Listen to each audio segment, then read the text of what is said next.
Alright, returning to Turgid. Let's go. Countering the spell.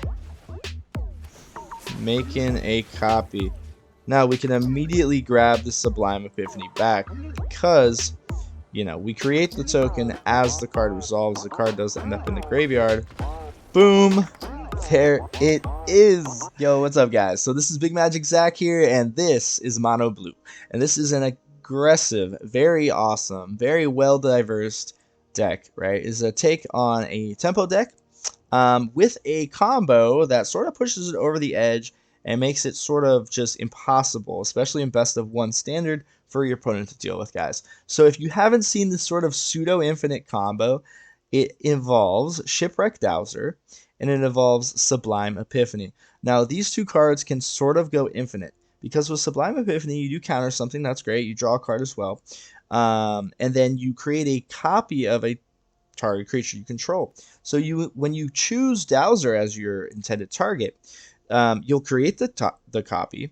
The card that you just casted, right, Sublime Epiphany, will go into the graveyard at the same time, and then once this new creature enters the battlefield, you can just grab the Epiphany from your graveyard. So essentially, you can just continuously cast this card, creating a bunch of copies. These copies do grow because of Prowess, and that can be your win con in and of itself. You also have threats like Teferi, right? We'll go over some of them. And then Aldrin's Epiphany, right? So we do have some very good high value blue cards in the deck, and you'll see that it kind of doesn't have like clean 2s, 4s, things like that. I do want to have a nice diversity of threat, and this is my take on it. But there is tremendous amount of consistency, especially starting at the beginning. So let's start there. The Ascendant Spirit is an amazing one-drop because it acts as a mana sink, and that is just very, very good in a mono color deck. So when you have, right, especially an activation which is 2 mana, and you have a bunch of 2 mana counters in your deck, right? We are running Gerard Disruption, we're running 1 Negate and 1 Essence Shatter, right? Creatures, or for non-creature decks, it's best of 1, so that's sort of why we're doing it. 2 Disdainful Strokes for later in the game. But we do have these 2 mana spells, right, that can counter something, that's great. But if they don't lay anything that we can counter, if they foretell, or if they simply just don't lay anything, then at least we can grow this guy. And then, of course, that last clause, when you put 2 counters, it basically becomes a 6/6. And then when it does combat damage, you draw a card. That is so good. So that can be a way of drawing cards when we have no other way of doing that in the mid to late game. And this card is just good at all points of the game. So I'll get past that. We do run 2 Hypnotic Sprites. So we do have 2 activations of this card, which is very good, especially in monocolored when we don't have so much, we don't have a huge amount of, we don't have room for not doing anything, right? When we don't do anything in a monocolored deck, it's bad. It's a lot worse because usually in the other decks, you're waiting for your tap mana, you're scrying, you're setting yourself up, you're cultivating, right? This is a good way of sort of doing something on turn 3 and later in the game having a chunk blocker or a little bit of extra flying damage to close the game. I really, really do like that card. Brazen Borrow is another one of those cards. It's a great 2-drop and a great 3-drop. Of course, you know Brazen Borrower by now. Definitely run this. Whirlwind Denial is a very good card because of a lot of reasons. There's Planeswalkers going around. There are very explosive plays happening where a bunch of creatures enter the battlefield at the same time. This can at least counter all of their abilities, on cast abilities, right? That is a very cool thing, is even on cast, you can sort of stop those if they tap out, right? I like this card a lot, and I also have the extended art. I think it looks great, guys. Jace Mirror Mage is a great card. That Scry, that +1 can be huge. We don't run Scry mana, so this is a way of sort of setting ourselves up and making sure we don't just totally do nothing on turn 3, 4, 5. So anyway, Teferi again is one of those threats in the deck that just can be a win con if left unchecked. So this card, we can get to the -10. We are running Aldrin's Epiphany, right? We're stalling out with these counters in Sublime Epiphany, blocking things, right? We have Voracious Great Shark in here, right? We're countering things. Teferi can actually get up there, and also just taking any creature out of the battlefield, say it's going to get huge, and sort of maybe Embercleave is about to stack onto an Annex. This can definitely keep us alive. Sleep, just a 1 of. Behold, just a 1 of. So Behold the Multiverse, you've probably seen it. flexible card. Also gives us a thing to do on turn 2 with Foretell if we don't get the other cards in our hand or anything to counter. Sleep, very good. To be able to recur this from the graveyard with Shipwreck Dowser is strong, especially against anything with green or red, Gruul, right? These decks can just run us over, and this definitely helps buy us time. Fairy Formation, another just sort of cool card. You don't have to throw this in if you don't want to. It does give us a mana sink late in the game, another flying body, another way of sort of just ending the game. This can often fly over and smack a planeswalker in the face to sort of help us reestablish our board if we don't get our other threats. Again, Voracious Great Shark, you probably know what it does. Can't hit enchantments, though. That can be problematic. We don't have too much enchantment interaction other than Brazen Borrowers, so sometimes you do want to keep that in mind and save your Brazen Borrowers. Aldrin's Epiphany, take an extra turn. If we can get there, great, especially when we have things like discontinuity, and we have this endless loop with Sublime Epiphany. Having an extra turn just prolongs that, right? It just gives us more opportunity to be annoying and stall them out and establish chunk blockers as well. So all these cards work together very well. We just do run 22 snow-covered lands, islands there. This is my favorite island. Look at the boat and the world tree in the background. Beautiful. Faceless Haven can be a great mana sink as well, and it is just an aggressive card, right, when we don't really have that much of an aggressive build. So I very much like this deck. I call it a power level 9000, but you call it mono blue snow, and definitely experiment with the numbers and whatever mythics and rares you have. There's definitely different takes on this, but this is for best of 1 standard, and I do get to show off the Shipwreck Dowser. At least at the very end, they do scoop. As soon as they realized what was happening, it was just going to keep going on. That happens quite a bit. So 3 quick good games today, and thanks for stopping by. Don't forget to like and subscribe. That would help me out tons. I'm going to put out a bunch more Kaldheim gameplay before the season ends, as much as I can, and I'm also going to try to start covering the Strixhaven spoilers a little bit more in depth. So go ahead and keep an eye out for those. Strixhaven should be a lot of fun, and have a great day if you're heading out. But enjoy the games. Yo, what's up, guys? All right, so this is our first opponent here against Kaulipe. You know what it is. This is a good hand. Not the best, though. Yeah, not the best. We do have 2 Whirlwind Denials. This is a good card. For those of you who haven't seen it, they have to pay 4, but the really cool thing is it could be abilities, and it's all of them, right? If they have a stack of triggers, cancels all of them. So you'll see the power of that. We do have an Ascendant Spirit, so that gives us a turn 2 play as well. Something that's very strong about this card is the fact that it's sort of a mana sink, right? And then Shipwreck Dowser. So this is the coolest card, right? Because we return an instant or sorcery, and then Sublime Epiphany, right, as I probably pointed out in the intro, is sort of an endless loop with this card, because we do create a copy of one of our creatures, right? That creature enters the battlefield as the card resolves. Then we just immediately grab it back.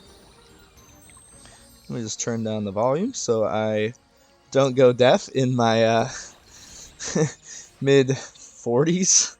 Gosh.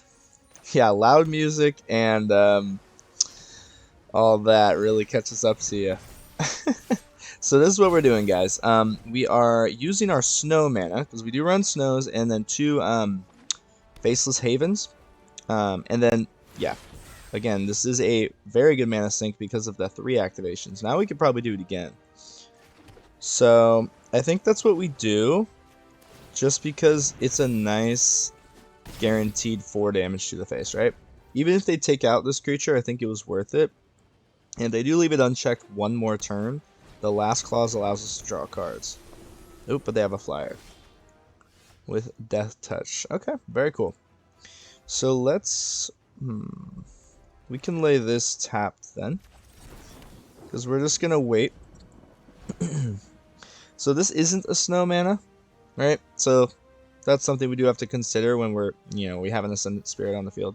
But we're in a decent enough spot. So there's a Righteous Valkyrie, perfect thing to counter. They don't have 4 mana, and they still don't want to swing with their Angel, so we have some time. This this deck is very much about tempo. Ooh, now we're getting mana flooded for sure. Okay. So we'll swing here. Probably just force him to block. That's probably what's gonna happen, right? Okay. We'll just go ahead and lay this. We're just gonna get our whirlwind back. And early in the game, when we don't have our Sublime Epiphany, this can be strong, right? Let's keep bringing back counters.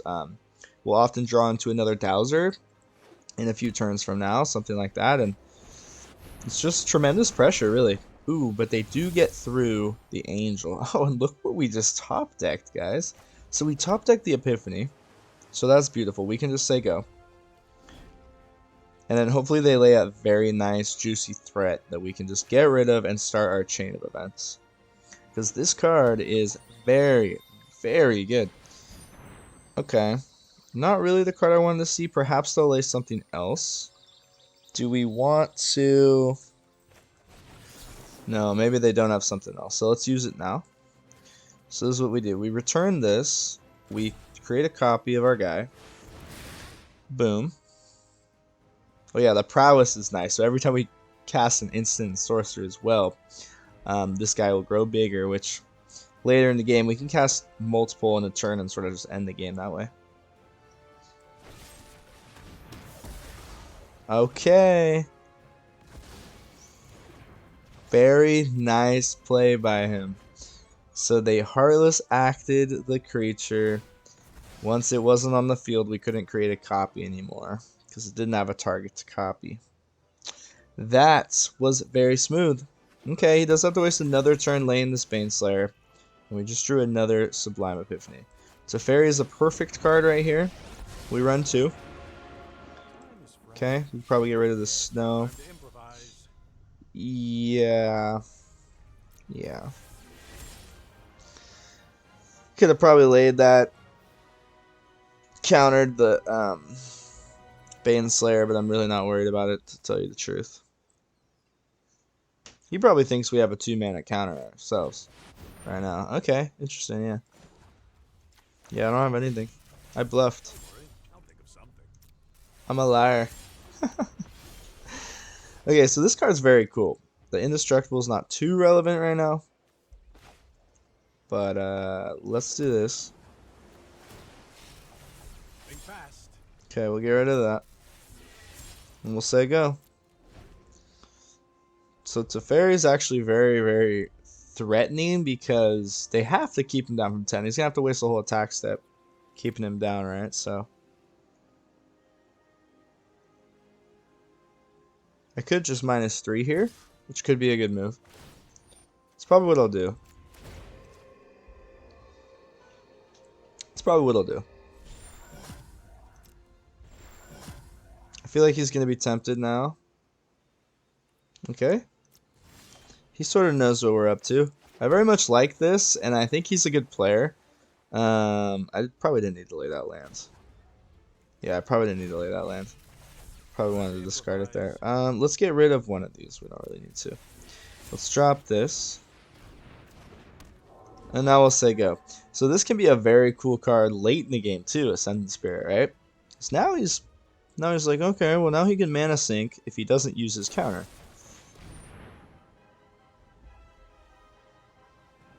I mean, pay 4.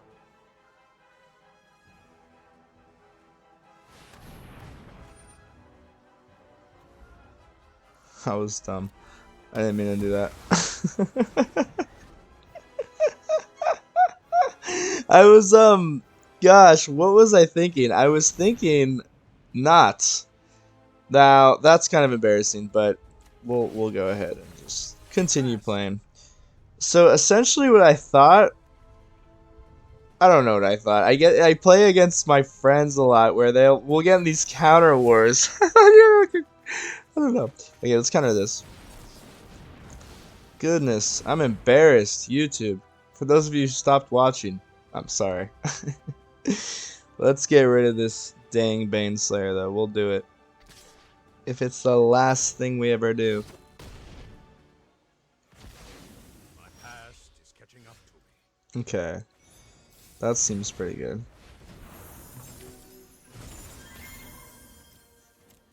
We can counter a thing, draw a card at least. Seems good enough. Alright, let's see if we can bounce back after that goof. Big goof on the whirlwind. Yeah, he knows what we're doing. That's fine. We'll brazen borrower on you. He passed. Okay, so now we have a target to copy. Put the pressure on with the swinging. God, I'm so embarrassed. So good though, and we didn't really get to show off the chain of the Sublime Epiphany. But goodness, you will see the power. Okay, yeah, that we have to counter. Yeah, bye. Okay, return that. There's my creature. There's me. Draw a card. Okie dokie, artichoke. You can just lay that angel again, which is fine. Now, Jace is pretty good here. We can kick it and start putting some pressure that way. I think that's what we do. So with the smaller one, I always wait. I always plus the larger one. Ooh. Yeah, we want this. So we want the Essence Shatter now. And now that, you know, we know what it is, we're going to have to sacrifice this one, essentially. But that's fine. Now we have this counter, which he knows is an Essence Shatter. Not bad at all. He's not running blue, so I don't think he can interact in that way to stop us. And we put another flyer on the board, which is pretty relevant. Jace should sit here and continue helping us get threats. Of course, we know that the Sublime Epiphany is on top, so very cool. Very cool, guys. I mean, yeah. I mean, we could counter it. Yeah, let's do it. You know, we have 5. You know, he can only block one of these brazen borrowers, so we have 5 on the field. Boom. G. Alright, so we got it. You have to be patient with this deck. You very much do. And even with totally flubbing one of the whirlwinds, you know, we got it done. And we put a sleep in the graveyard. Sleep can be very powerful. So let's see if we can get some cool showcases of some of the other threats in the deck in the next couple matches. Alright guys, game number 2. So, Ascendant Spirit, Hypnotic Sprite, and then we have 5 drops. Not ideal, but again, Ascendant Spirit is such a good mana sink. And then this card, being that we can use it twice, can be very good. I really do like holding this card up on turn 3, you know, once we've built this up already to the 2/3 status. It can be very cool, because then, you know, 3 mana to grow this into a 4/4 or counter something, right, if they do end up laying something. So very cool little synergistic curve there. You do want to sort of make sure that if they don't lay anything with your counters, you have another option. Like, at least Brazen Borrower can return something if something else is on the field. You know, things like that. You don't want to sort of hold up a counter and then end up doing nothing. That feels really bad. Let's go ahead and just grow this now. And then, yeah, hopefully we get to show off the Great Shark. Super tempo play. Unfortunately, it doesn't hit artifacts. Or, sorry, it doesn't hit enchantments. Okay, Ruin Crab. A little late, but, yeah, because of the scry. But better late than never. Okay. So, yeah, this is really good. Now, they might want to just blow up this spirit if I grow it, which can be nasty, but I think that we sort of have to do it, right? Sort of force their hand, because I don't think they're, you know, I don't think holding up this counter is, I think that's just too risky. I don't know if they'll lay anything super overwhelming. Probably a bunch of little rogues. Yeah. Okay. Gosh, the Rogue Ruin Crab combo. Okay, Hellkaiser, you asked for it, baby. Let's go. I've won 9. Yeah. Look at you go. All right. Ooh, dead weight. Okay. So we still have the flying status. So we could put counters on our guy too. So if they do run Heartless Act, we'll have the counters. Sorry, let me get closer. There we go. Let's do it. Boom. Bang. Draw a card. So yeah, that's the other clause, right? So now our hand's pretty stacked. We can potentially counter, you know, a problematic rogue. Maybe the Xerath Sand 4-drop. I guess they would do it on this turn though, right now. But that's just the way we roll. We sort of had to go for what we went for, I think.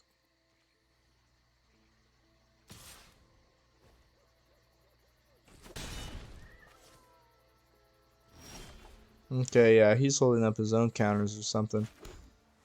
Interesting. I kind of like that, though. So since he is milling us... Interesting. I kind of want to lay the Shipwreck Dowser, but I'm sure he'll counter it with the Drown in the Lock. So let's just not do anything too crazy. See what we get here as well. Okay, and I think that's a really good card to top deck. Whirlwind Denial, right? All of these, ooh, hoo, hoo, hoo, hoo, hoo. Goodbye.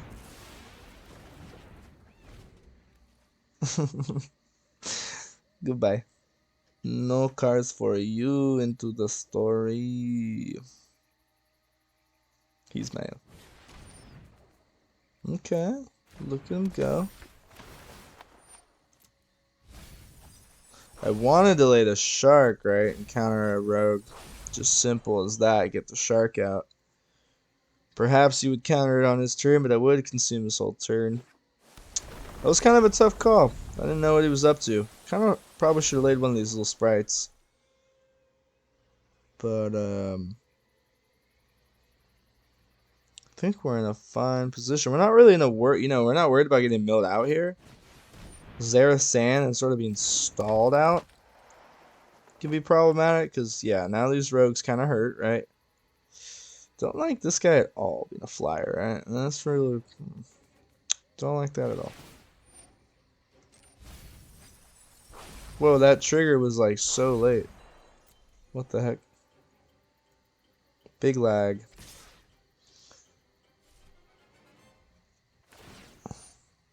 Okay.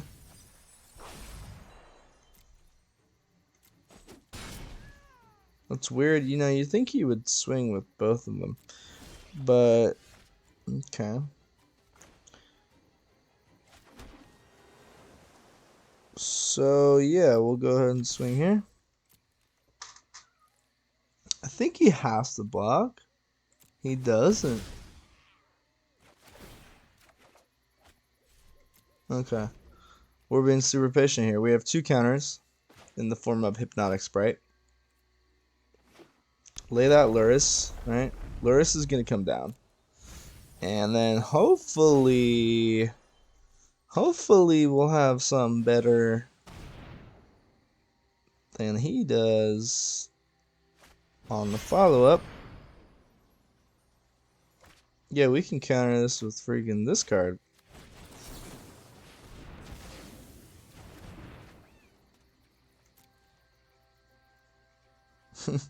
Swing with the Thought Thief.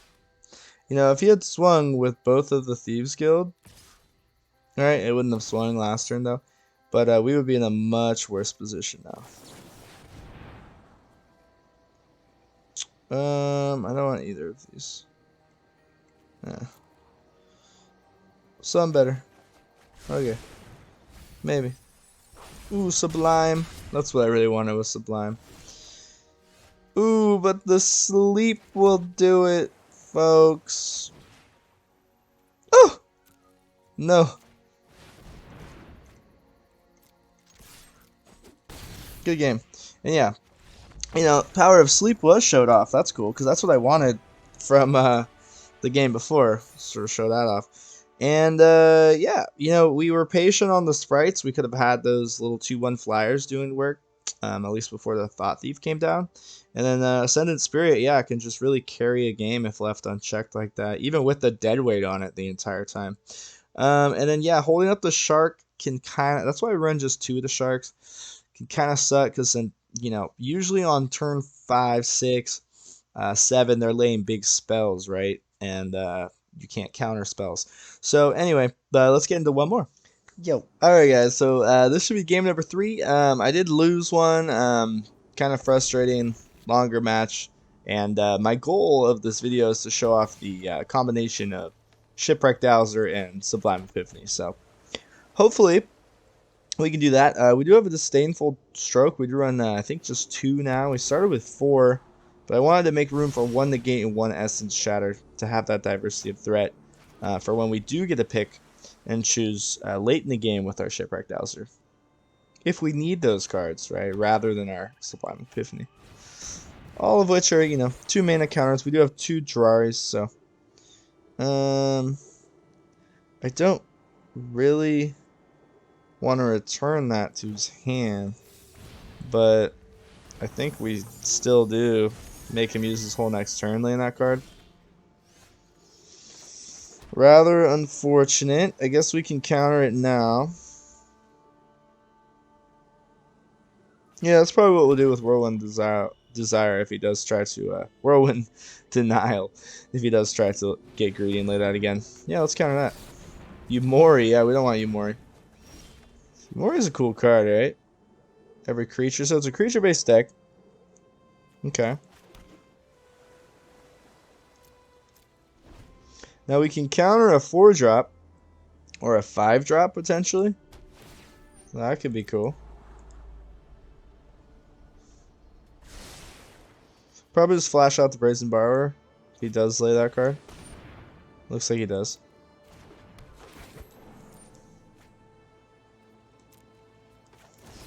Okay.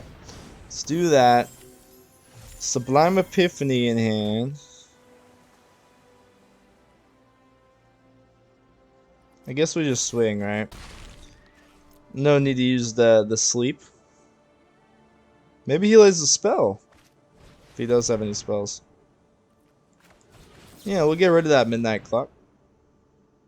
Fine with me, because that does ramp him. I'm not so worried about him getting to the last trigger. Hopefully the game won't go that long, but that ramp can be annoying. And he does Heartless Act on the Brazen. Okay.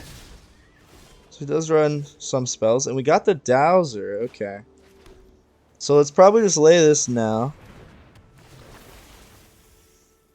Get back our Whirlwind.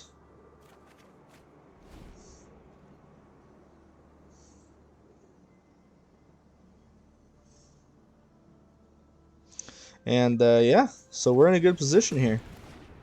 Ooh, that would have been a good card to counter.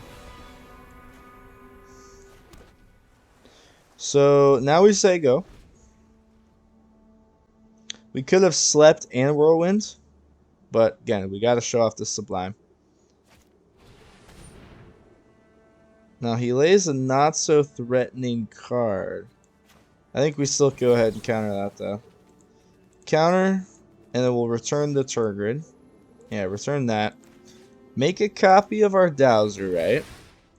Prowess is also very relevant.